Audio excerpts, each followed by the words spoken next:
Next on Eyewitness News. A New Orleans charity doctor is in stable condition and his wife is dead. I'm just sick to my stomach to think that something like this happened this morning. The reality is there really are no safe harbors right now. I'm not a superstitious person, but there were so many premonitions or warnings about it was so violent then. Police found an unidentified man lying on the sidewalk. He had been shot several times. 3 of the 4 murders with young black men shot and killed on the streets. Neighbors say it's evidence of a city where crime is out of control. She said she just had a feeling in her gut that something horrible was going to happen.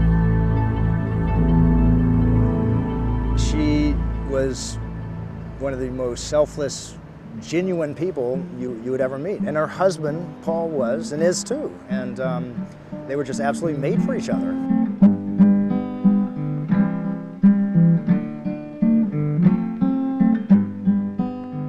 And that's why it was just so utterly disturbing that of all the people in the world to imply that Paul Gay Lunas, my peaceful brother-in-law, that he was somehow or the other being accused of having something to do with it. It was horrifying.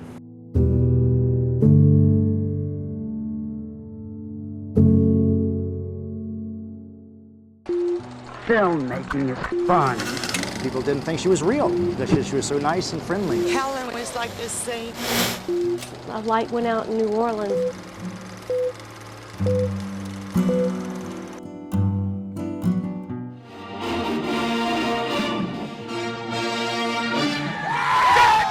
I think it's a good thing that the Sugar Bowl is back. For the first time since Hurricane Katrina, Sugar Bowl fans are back in the Superdome tonight.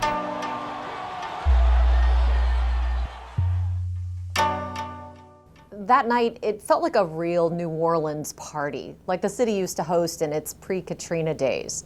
At that time, it seemed like somebody, somewhere, I don't know, maybe the nation as a whole, was holding some sort of imaginary checklist of things that the city needed to do in order to reach recovery. Drain the city, check. Clean up thousands of piles of debris, check. Reopen the schools, check. The Saints return to the Superdome, check. Bring the Sugar Bowl back to New Orleans, check. Make the city safer.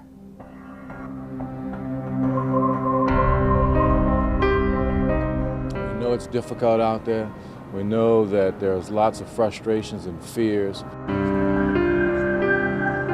Until our criminal justice system gets to the level of Justin Parish or the federal government, we're going to have problems. The Sugar Bowl's return to the Superdome was a big deal for the city, and as an LSU grad, the Tigers' win that night was a big deal for me. But by kickoff, 4 people had already been found murdered in New Orleans. Back-to-back murders in broad daylight shake up 2 New Orleans neighborhoods. It's just ridiculous to me to see what's going on. I am Jake Hill, and Helen Hill was my sister, who was murdered here in 2007. You still hear her voice and things? Oh yeah, she had a very distinctive voice. Well, you know, on Mardi Gras morning, we were walking to go catch some prey. We were walking a few years ago. Accidents happen, and why I should accidentally fall in love with you. So does her husband, Paul Gay Lunas. You can hear him singing on many of Helen's films. Why are we talking to you today? Well, I mean, I think it's because you've shown an interest in introducing my wife Helen's murder case. I've been working with him and Helen's family for almost 4 years now on the case. It's been a lot of discouragement, meaning there hasn't been any developments for many years. We would classify this as a heater case, a high-profile homicide.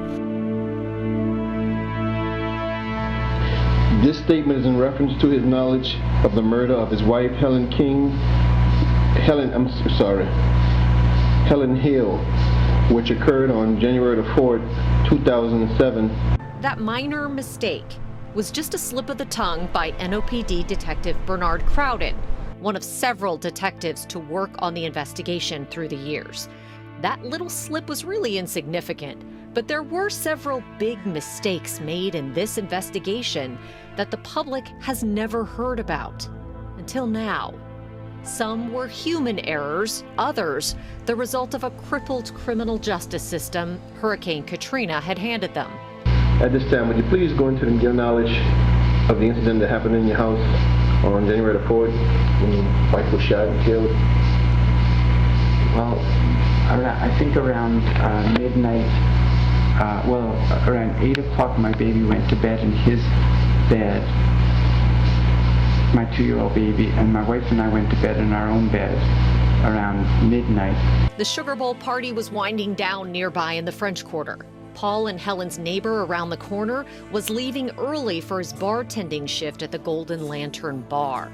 He gave this formal statement to police 5 years after the murder. The street was quiet. There was nobody anywhere. I exited my front door, and as I was turning from the door, I heard what I would say was this blood-curdling animal noise that was a scream. I understood what blood-curdling meant then because it literally made my hairs rise. It was this horrible noise. Helen's unique voice, her screams, might have saved Paul and their son Francis. I was just awoken to the sound of Helen calling me. Screaming, calling, saying, "No, please don't hurt my baby. Please go right now." And I thought she was having a bad dream. It was one of these shotgun houses where everything was in a line. I went to the next room and my wife was screaming and calling for help and struggling with a black male with short hair, and I heard a gunshot.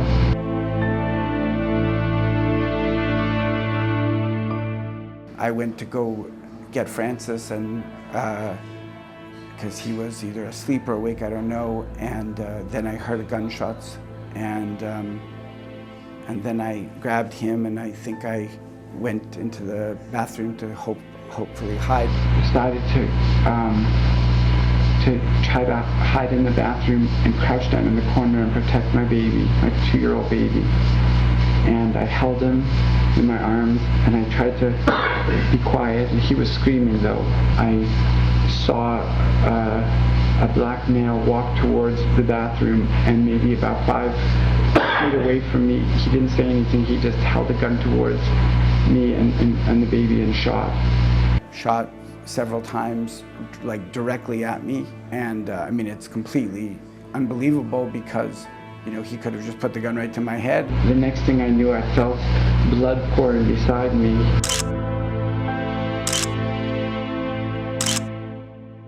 I don't know if I was playing dead or something like that, I think, and I just waited for a long time, and I knew there was blood, and I didn't know if it was Francis or me. I felt maybe my hand was injured, and I was hoping my baby wasn't shot.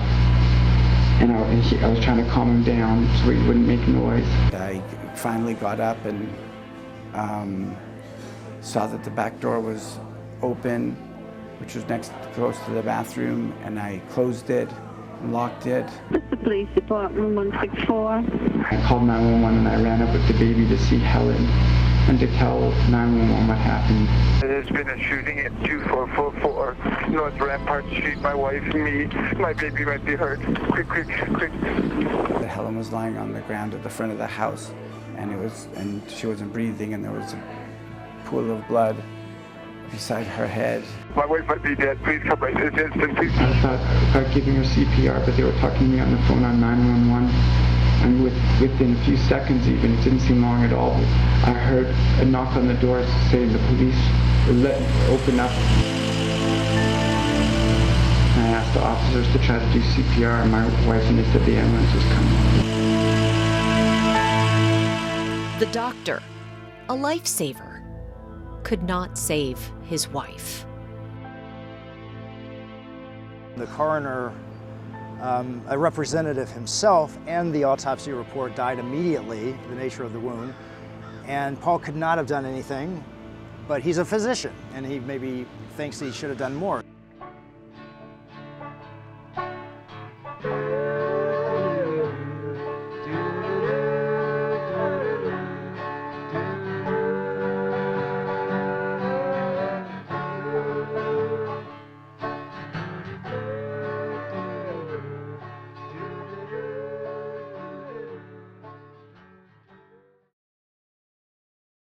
I really don't think there was a gap between when I heard that scream, or not much of a gap between when I heard that scream and when law enforcement arrived. It was very quick. I'm calling because there is a break-in at a bed and breakfast, Sweet Olive on North Rampart. It's an armed break-in. These calls to 911 from the old Sweet Olive B&B down the street were made just minutes before Helen Hill was shot. Someone just tried to break into the house. This is a bed and breakfast, and he woke up one of the guests and he had a gun. What was the Sweet Olive bed and breakfast like?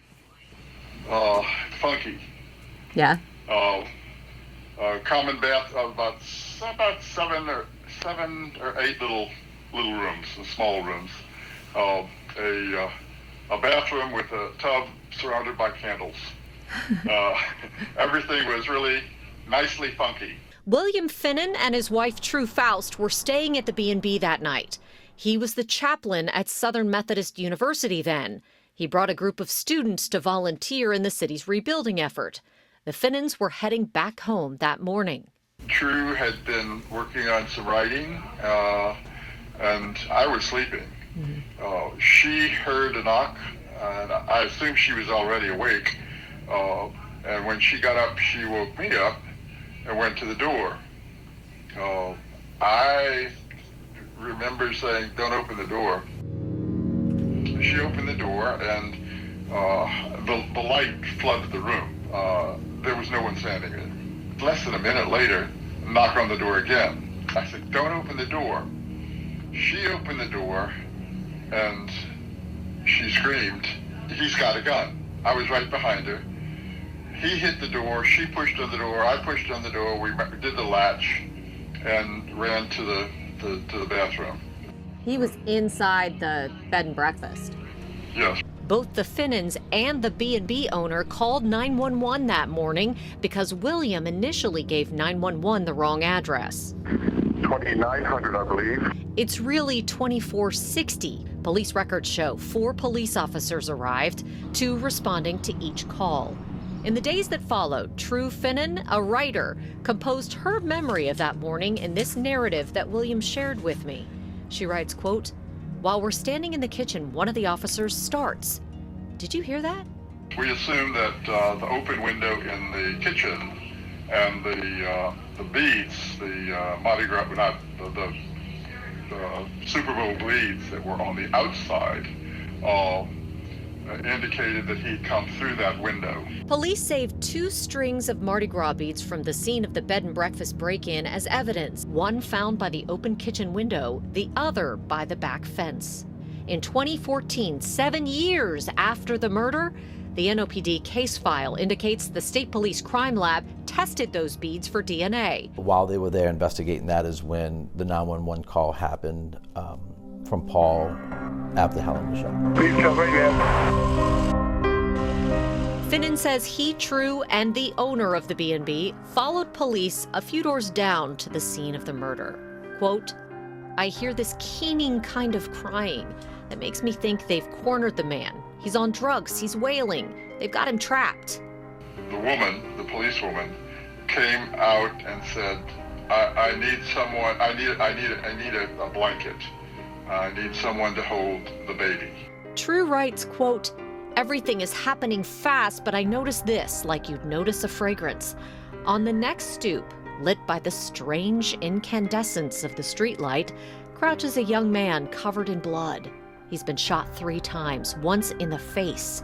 I realize that it was this man's voice that I heard earlier. He's crying, clinging to his son, also covered in blood.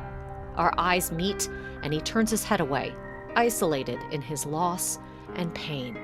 If Helen's killer was the same man who tried to break into the Finnans' room at the B&B, that means 2 people are known to have seen his face that night. I remember him as being medium height and African American and with short hair. Paul Gaylunas. I didn't see the guy. And True Faust Finnan.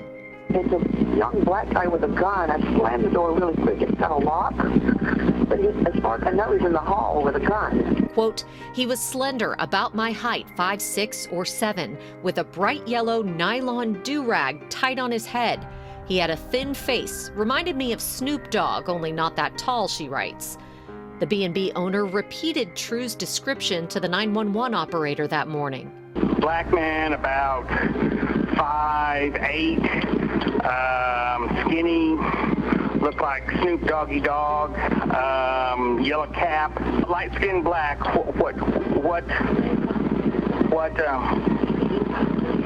What colored clothing?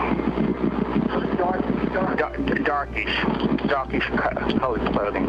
The police report says True told police the gun was small, silver, possibly a revolver.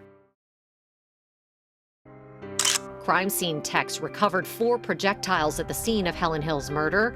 It took police until 2018, 11 years after the murder, to analyze them. This ballistics report says they were .38 caliber class ammunition, bullets that are commonly used in personal handguns, like revolvers. After the intruder shot and killed Helen, Paul says the intruder turned the gun on him as he hid in the bathroom with Frances. Yeah, I was shot in the hand and in the arm, and somehow, I don't know if it was some kind of ricochet or something, but here in the face too. So I'm not sure if it was 2 or 3 times, but I very much was minimally injured. I mean, it took a few months to get my strength in my hand back. His arms kept 2-year-old Frances safe. Paul spoke with police at the scene, then an ambulance took him and Frances to the hospital.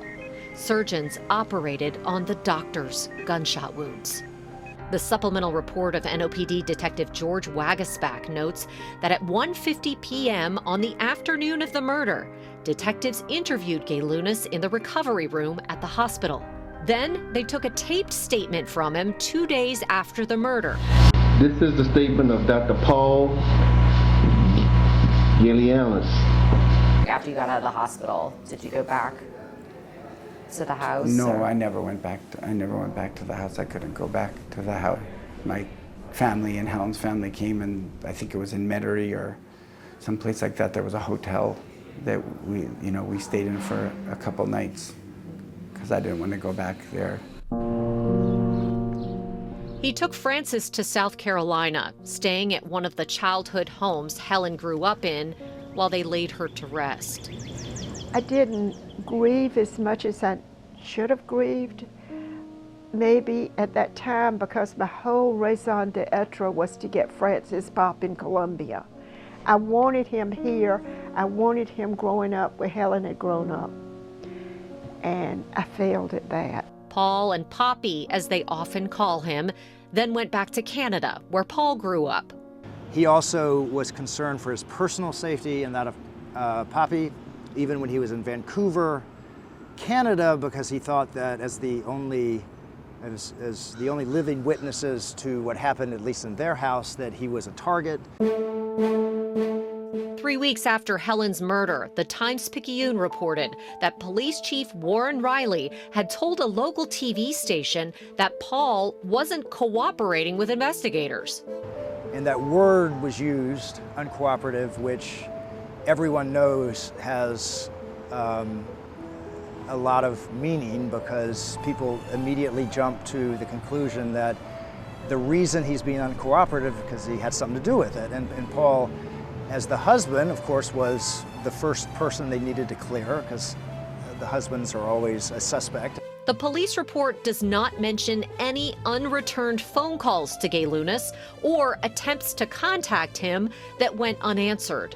But it does read, quote, on Wednesday, January 24th, 2007, at about 12:25 p.m., Detective Crowden spoke to Paul Gay Lunas, who wanted to express his concern and dispute television reports, which stated he was unwilling to cooperate in the investigation. That was the implication, that I wasn't cooperating. I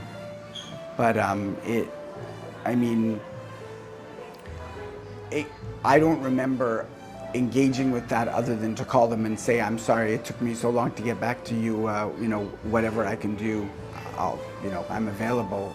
Jake says he was talking with New Orleans police, asking for updates regularly at that time. You just sort of take for granted that your sister's always going to be around. It's bizarre. She was shot.